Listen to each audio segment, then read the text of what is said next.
Hey everyone, I'm Sarah, a 25-year-old graphic designer hustling to make it in the bustling city of Chicago.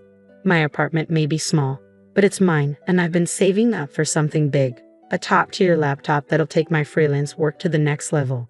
Now, about my family. Well, it's complicated, especially with my older sister Emma. She's been a thorn in my side since we were kids, always trying to outshine me, always envious. I remember once when I won a school art contest. Instead of congratulating me, Emma just rolled her eyes and said, "Big deal, anyone can scribble on paper." That's what I had to deal with growing up. My mom, completely oblivious, would say, "Hey Sarah, why don't you show Emma your drawing?" Emma would sneer, "Yeah, let's see what the little artist can do." And don't even get me started on my parents, Tom and Linda. They might as well have had an Emma fan club sign on the door. It was always Emma this, Emma that, while I was busting my butt and feeling invisible. Despite all that, I kept grinding. I earned a scholarship to art school while Emma was still figuring out what she wanted to do. When I told her the news, she snarked, "They must be desperate for students." I didn't let it get to me though. Fast forward to now, I've finally saved enough for the laptop of my dreams. A sleek $3,000 MacBook Pro packed with all the power I need for my design work. The day I hit the order button, I felt like I was floating. "You sure about this?" My best friend Mike asked. "This is my moment, Mike. I've earned it," I told him. On my birthday, my family came over for a small celebration. Mom and Dad brought a cake, and even Emma showed up. "Happy birthday, sis," she said, handing me an envelope with a $100 gift card inside, grinning like she'd given me the world. "Wow, thanks, Emma," I said, keeping it polite. Then, there was a knock at the door. My heart raced. I knew what it was. I rushed over and came back with a large box, grinning ear to ear. "My new laptop," I announced, tearing into it like a kid on Christmas. It was everything I'd dreamed of. "Isn't it beautiful?" I asked, holding it up for everyone to see. But Emma's face darkened. "How much did that thing cost?" she asked, her voice tight. "About $3,000, I admitted. Her eyes widened. $3,000? Who spends that much on a laptop? "It's for my work, Emma. I've been saving." "All right, your work," she interrupted, making air quotes. "Because Little Miss Perfect needs the fanciest toys to doodle on, right?" "It's not doodling, Emma. It's graphic design. It's my career." The tension was thick. Mom and Dad exchanged worried glances, clearly uncomfortable. As the night dragged on, Emma kept making snide comments, each sharper than the last. She was downing wine like water. "Must be nice to waste money like that," she slurred.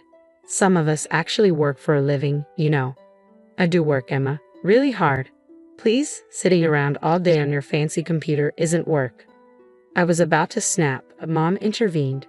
"Girls, it's Sarah's birthday. Let's try to get along." Finally, as the night wound down, I walked Mom and Dad to the door. "Thanks for coming, and for the cake," I said. "Of course, sweetie. Happy birthday," Mom said, giving me a hug. All that was left was to say goodbye to Emma and survive the rest of this nightmare birthday.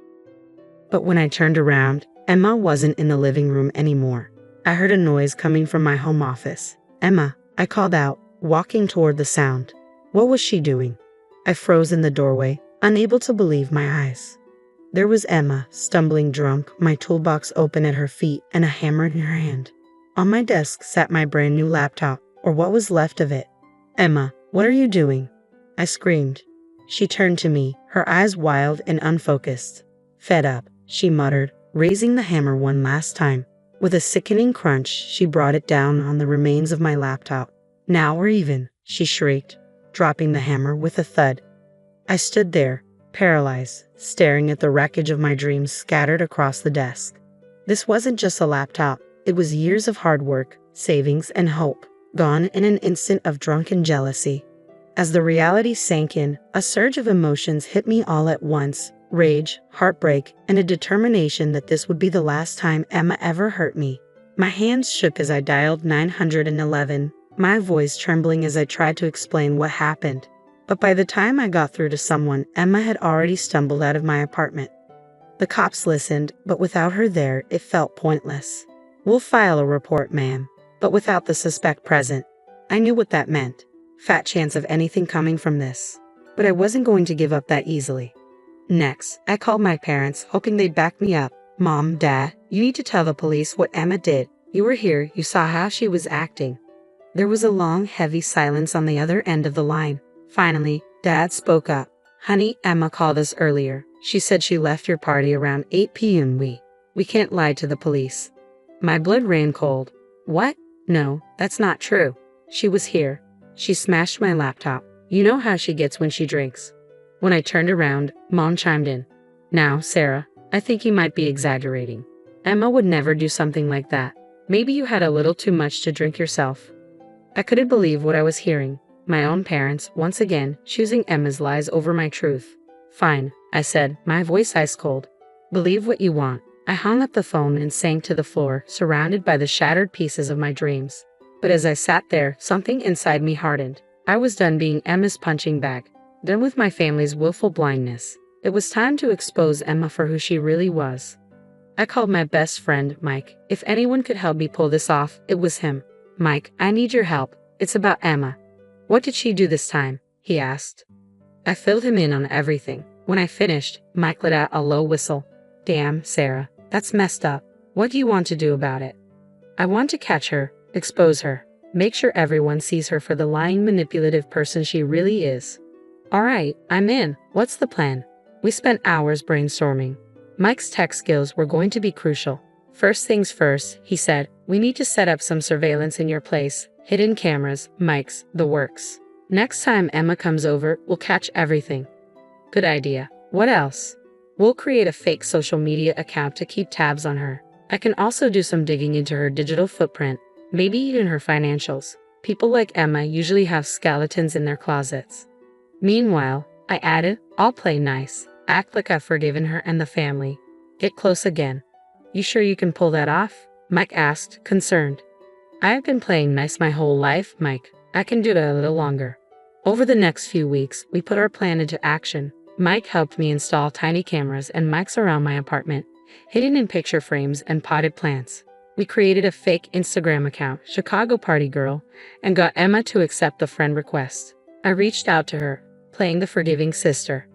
Hey, Em, I've been thinking. I'm sorry about how things went down on my birthday. Can we talk? Her response was quick. Sure, sis. I'm glad you've come to your senses. How about dinner next week? I had to stop myself from throwing my phone. Instead, I typed back, sounds great, can't wait. Meanwhile, Mike was working his magic behind the scenes. One night, he called me, his voice excited. Sarah, you're not going to believe this.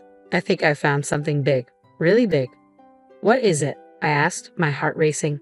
I can't say for sure yet, but it looks like Emma might be embezzling from her company. I need to dig deeper, but the numbers don't add up. I felt a mix of shock and vindication. This was it. This was how we were going to bring Emma down.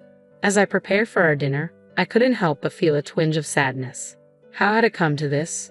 My own sister, my own family, but I pushed those feelings aside. Emma had made her choices, and now it was time for her to face the consequences. When Emma arrived at my place, I played the part of the forgiving sister. As she walked in, I felt the hidden cameras watching, ready to capture everything. Thanks for coming, Em. I really want us to move past this. Of course, sis. Water under the bridge, right? We chatted, and I carefully steered the conversation toward my work. You know, I've been getting some great freelance gigs lately. Clients love my work. Emma's jaw tightened, her eyes narrowing. Oh, aren't you special? She sneered. Always the golden child. I pushed harder. Remember my birthday? That laptop was going to take my career to the next level. Emma snapped. You and your stupid laptop. You think you're so much better than me, don't you? Well, I showed you. I smashed that thing to pieces and I'd do it again. Bingo. I had her confession on camera. Just then, my phone buzzed. It was Mike. It's done. His text read. We had anonymously tipped off Emma's workplace and the police about her embezzlement. Within days, her world imploded. She lost her job, faced criminal charges, and for the first time, our parents finally saw her true colors. The video of her confession went viral, ruining what was left of her reputation. A week later, I watched from my window as Emma moved out of her fancy apartment. Jobless and alone, I felt a mix of satisfaction and sadness. My sister's toxicity had finally caught up with her. I turned back to my new laptop, ready to move forward with my life and career. For the first time in years, I felt free from Emma's shadow. It was time to focus on my own path, leaving the pain and resentment behind. As I opened up a new design project, I couldn't help but smile. This was my fresh start, my chance to shine without Emma's constant attempts to dim my light. But here's a question for you. If you were in my shoes, would you have exposed Emma's crimes or tried to help her change? Was justice served, or did I go too far? Drop your thoughts in the comments below.